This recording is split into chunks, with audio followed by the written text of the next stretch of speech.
everybody, it's your book bitch. I'm back.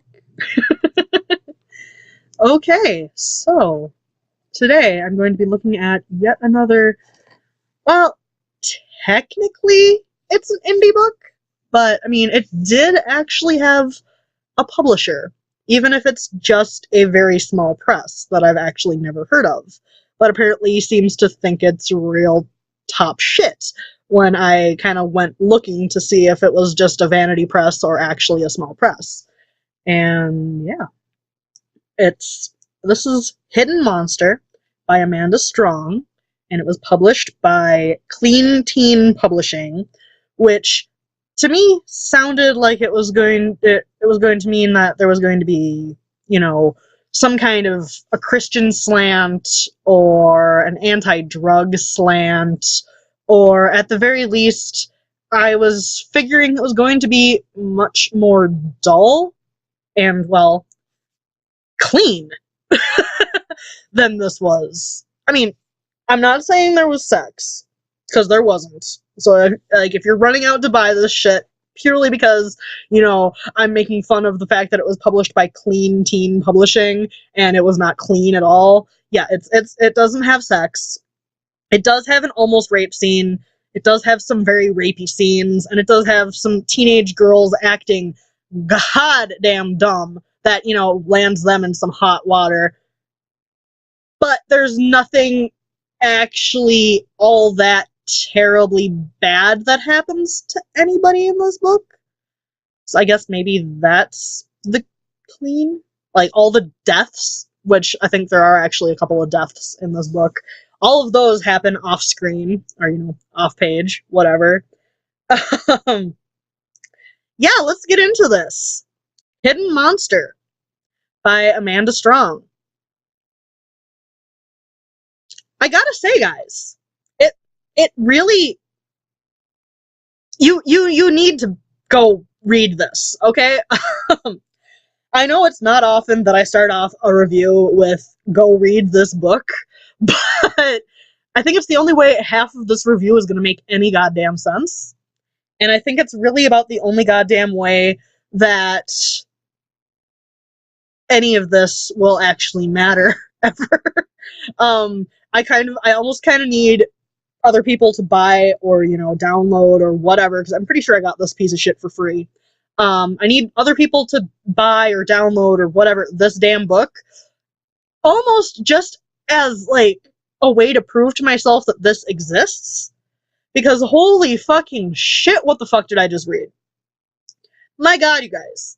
I don't think you guys realize what I'm fucking talking about here. It's bad.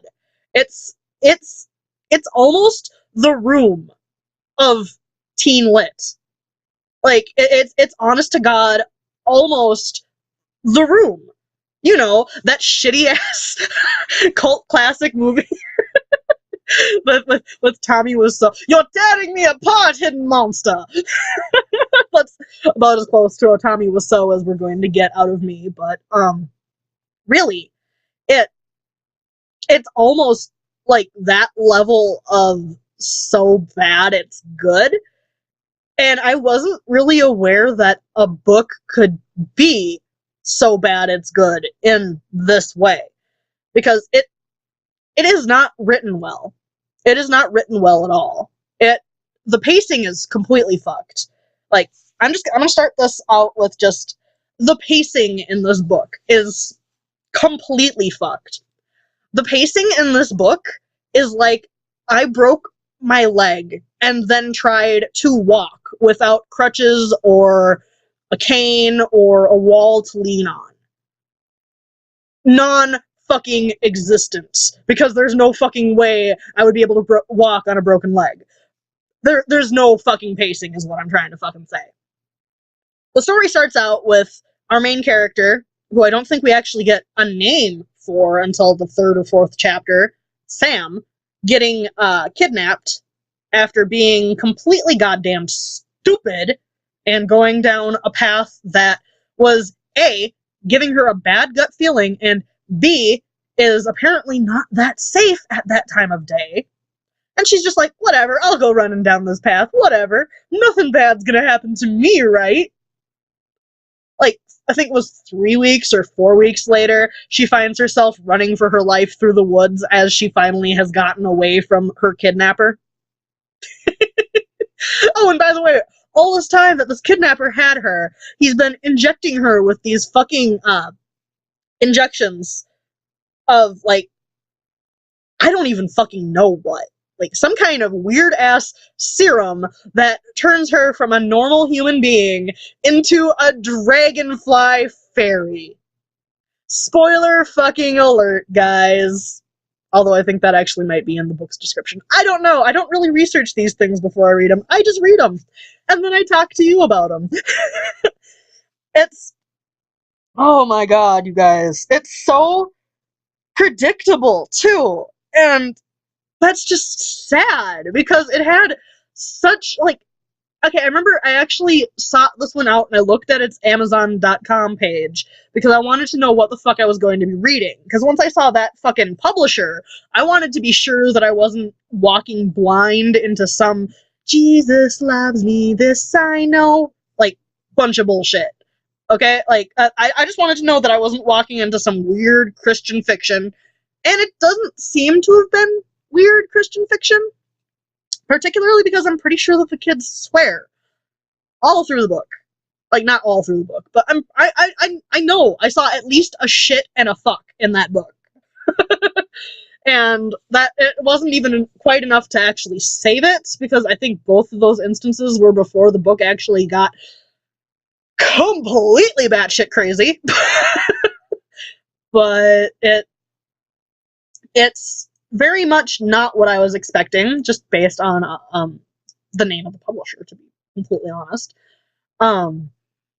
Basic plot: after Sam gets kidnapped, she goes completely, like, victim blamey mental and decides that because she was kidnapped, it was obviously because she's so awful pretty, and fucking she decides to, like, chop off her hair and stop wearing makeup and wear really baggy clothes and just become, like, the super stereotypical I was assaulted, feel bad for me type character, which you see in, like, you know, shitty teen TV or fucking soap operas or bad romantic comedies.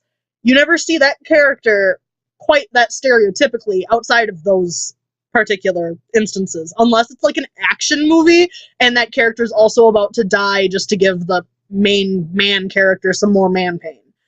But for a good solid, like, I want to say 4 or 5 chapters, once, you know, she's escaped, because we don't get to see the majority of her time captive. We don't get to see her actual escape. We don't get to see her dealing with the aftermath of the kidnapping. No, it jumps in. We're dropped in. She's on her morning run or her evening run. She gets kidnapped. We skip to about 3 weeks into her kidnapping, and her kidnapper is injecting her with this weird-ass serum and telling her that he's going to fall, or she's going to fall madly in love with him, and she can't do anything about it. And fucking, then we cut to her running through the woods for her life, and she runs right into this guy named Blake, who will become very, very important later in the story.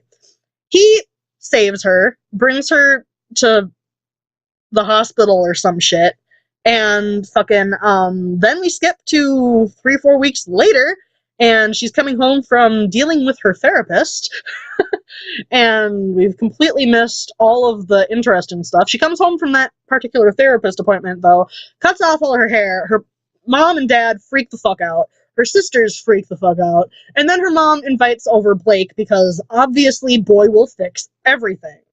Isn't that how the real world works, guys? Boy fixes everything? I mean, that's how my life... Oh, no, wait, that's not how my life worked. Anyway. Fucking Blake comes over. They talk a little bit. She's about as skeeved out by him initially as I am. But then, I think 3 chapters later, they're madly in love with one another, and they're inseparable. And it's about this point that you start trying to figure out who the fuck the kidnapper is, because it's clearly someone that she knows. And you're not given too many people that it could possibly be, Like, you know, there's plenty of option for red herring in the 3 that you're given, but you're not given too terribly much option as much as who it could possibly be. So you find yourself, if you're like me, you find yourself flip-flopping throughout the book.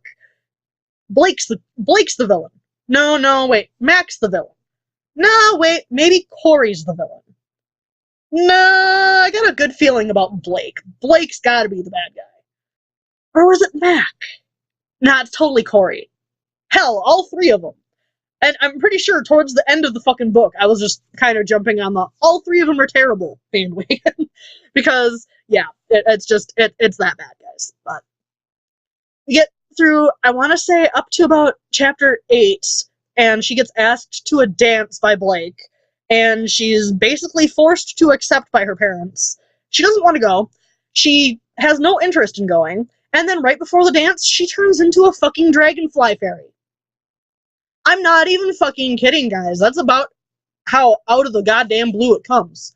It's just very, very, very, very suddenly, she's a Dragonfly Fairy with long blonde hair and a skin-tight blue gown that, you know, somehow it can totally be a gown and completely skin-tight. Uh-huh. Makes so much sense. Fucking... Oh. And we spend about a good chapter at the dance. Some shit happens. They go home.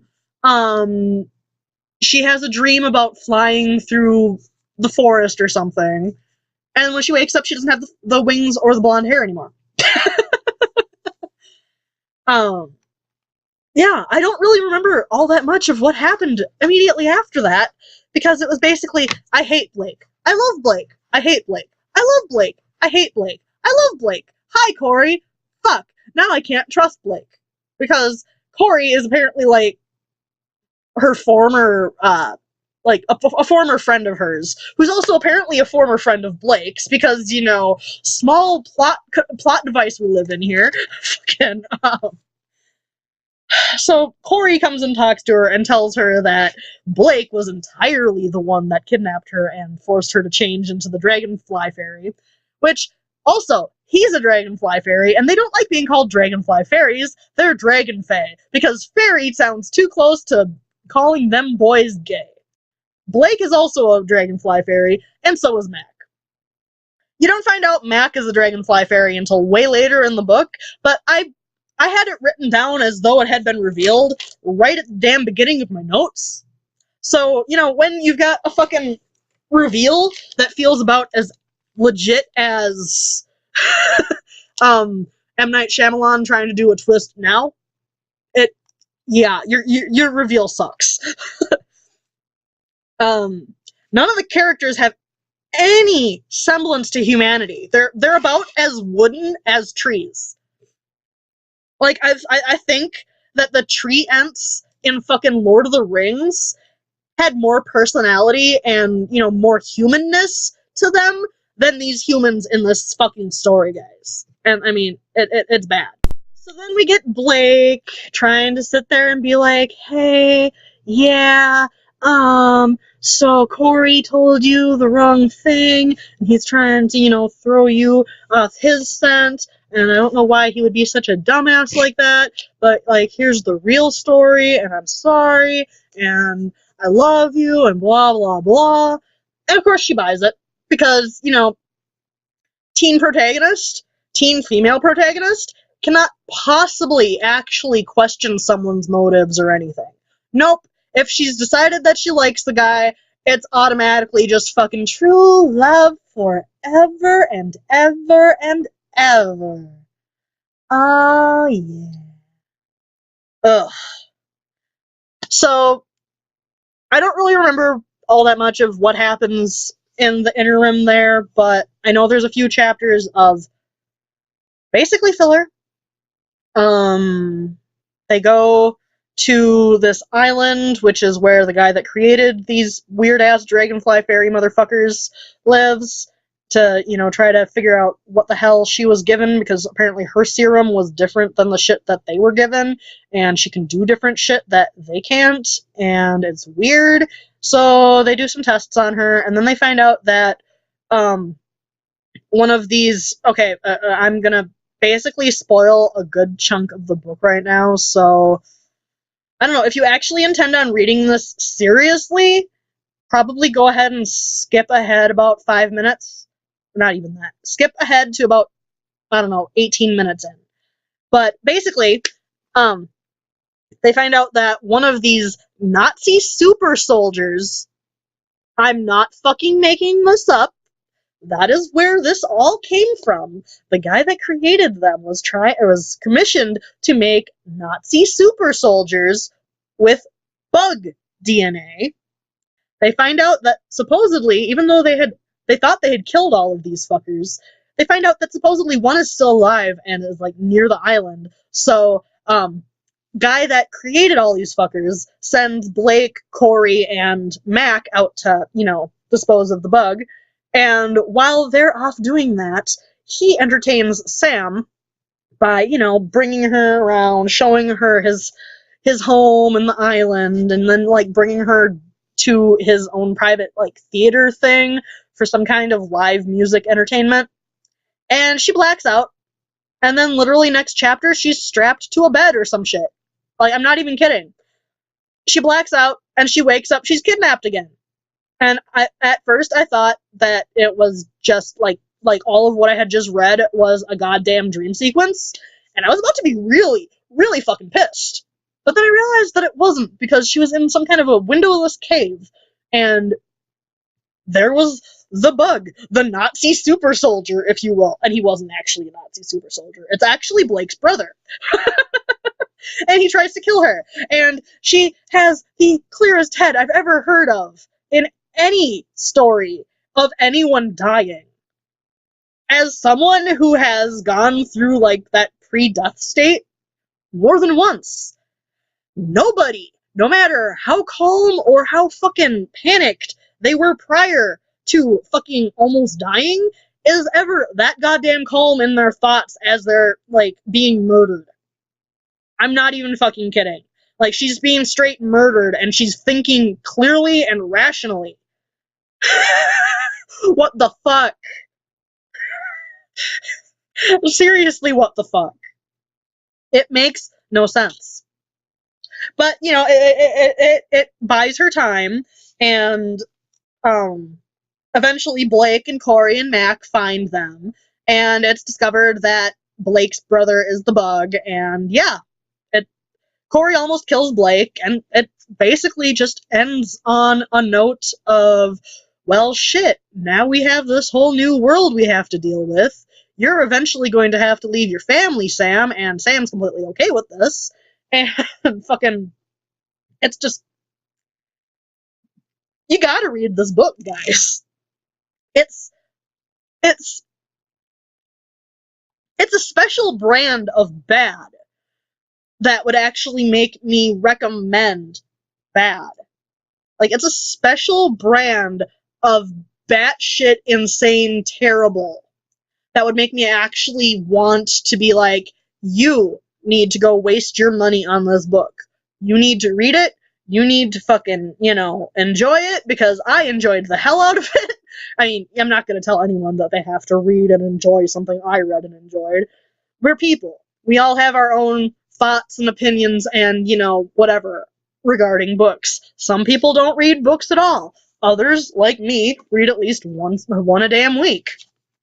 But fucking, it doesn't, in the end, it really doesn't matter, I suppose, if you read this or don't read this. I just hope that the book doesn't get overwhelmed with entirely negative reviews on Amazon and Goodreads, because I want to see what else this author puts out. I'm not touching the rest of this series with a 10-foot pole, because it's literally Twilight with Dragonfly Fairies. It's honest to God, like, it seems like the way that shit is paced, quote unquote, and the way that shit goes, and the way this character acts, and the way that other characters act, it very much seems to me like the author just took Twilight, New Moon, and Eclipse, and jammed them into one book, and decided that, sparkly vampires are so whenever the flying fuck Twilight actually came out, 2006, 2008, 2000. I don't know. I legit don't know, and I don't care. But that's way 2000 whatever the fuck. I'm gonna go ahead and change that, and he's gonna be a fairy now. Because fairies are hot, and fairies don't drink blood, and fairies don't sparkle in the sunlight, even though their wings kind of do. But it's so goddamn. Oh my god. Like, it honestly, this almost became a double skip scenario. And I had read enough of this piece of shit that I would have been giving you a fucking review regardless on this thing, because like I started deciding I wanted to be done with it around 60%. But I didn't want to waste both skips this week, because I just fucking skipped Sybil to read this, because Sybil was so out its own ass pretentious. But I didn't want to have to skip this and then not have a single skip for the rest of the season. Which, the rest of the season could fucking end up going well until, like, fucking next December. Easily. So, I didn't want to end up fucking with that. So, I still have a skip. I did finish this piece of shit. And I'm going to be finishing the next piece of shit, too, even though I don't think it's going to be a piece of shit because it's Stephen King. But I digress. That's a spoiler, guys. Yeah, it honestly, it steals so much from Twilight, too. Like, the way that she's irresistible smelling, just like Bella. Or the way she's a total klutz, just like Bella. Or the fact that there's, a love triangle between an old childhood friend and a new guy, just like Bella. Oh my fucking god. Oh my god. I don't really know what else to say. As far as being a not like professionally published thing, not a huge publisher, it was, I guess, about as much as I would normally expect from an indie book. It was a little more cleaned up than your standard indie book, I guess, because it actually had an editor, but that editor really should have taken a little more time and effort and tried to figure out what the actual fuck was going on with that ending, because something like the last 10 to 15 chapters come straight the fuck out of nowhere. It almost makes the end of the book entirely a big-lipped alligator moment. Or the beginning of the book, an entirely big-lipped alligator moment. It doesn't fit. Like, the way that the story is, like, pasted together, it almost feels like it was originally multiple books, and this author was just so damn done with the original editing that they mashed a bunch of books together and took out a bunch of chapters and expected it to make sense, and it doesn't. Because, oh my god, does that ending ever just come the fuck out of nowhere. It's predictable, but it also just kind of comes the fuck out of nowhere. It's a left field thing, but, once you see the beginning of it, you know what the fuck's coming. You know all of what's coming. Right down to the goddamn marriage proposal at the ass end. I'm not even fucking kidding, guys. I fucking told you. It's goddamn Twilight and Breaking Dawn. Or not Breaking Dawn. I'm assuming the next book would probably be the Breaking Dawn. It's Twilight and New Moon and Eclipse all rolled into one. With Blake serving as Edward Cullen. And I think Mac is meant to be Jacob. I don't know who the fuck Corey's supposed to be, but I'm sure he's meant to be someone in the original Twilight canon. Oh my god, guys. Okay. I suppose I've rambled long enough on this shit. Final thoughts. There were roughly 10 typos, and all of them were either misspellings or, like, almost correct, like, uses of certain, like, English idioms, which also kind of lends to my idea that this might not have been written by a native English speaker. which, isn't necessarily a bad thing. It just would make a lot more sense with how atrocious the grammar was. Because, like, there were parts where, it was fine, it was readable. It wasn't like trying to reread Vampire from Hell or that piece of shit Fate. But it was noticeable. It was definitely noticeable. Like, it wasn't just, oh, well, there's a typo, but I can skip it because the story is so captivating. It was, oh, there's a typo and it's so glaring because it's literally the only wrong thing on this page or the only interesting thing on this page. I'm gonna stare at it. But I mean, it's very it's not well written, but you can tell that someone who loves the story looked it over really carefully and tried. But it just feels like the way that it came out and the way that there's so many random errors, especially towards the end, really makes me think that whoever it was that looked this over, that loved it so much, stopped loving it at about the same time that I actually got interested in this book again, which is about 15 chapters from the end, when shit actually starts getting really interesting and random and comes out of left fucking field.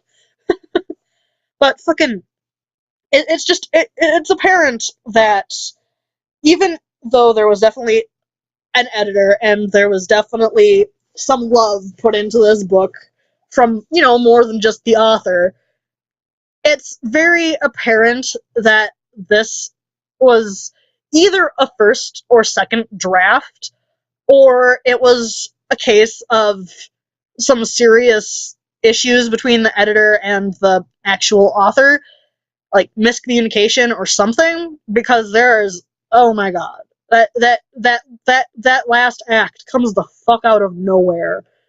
The grammar's atrocious throughout. The pacing is the biggest issue. Like, if nothing else, an editor should have fucking told her that the pacing in this piece of shit is atrocious.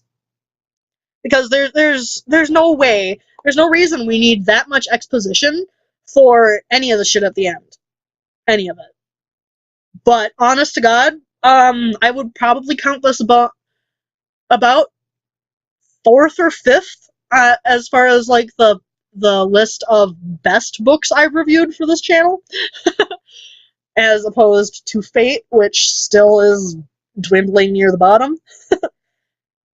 All right, I'm going to let myself take it away from here and let myself introduce you to the next book I will be reading.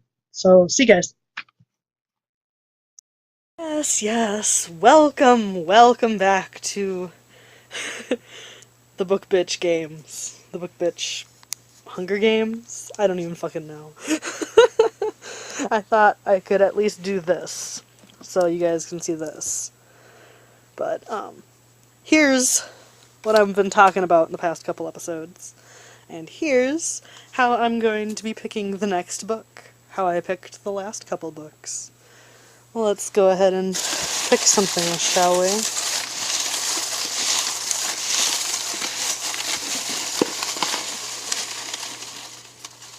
see here. That feels like a good one. Let's see what I got.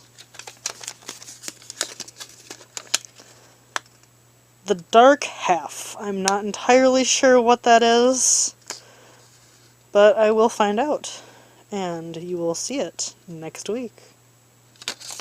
Bye, guys.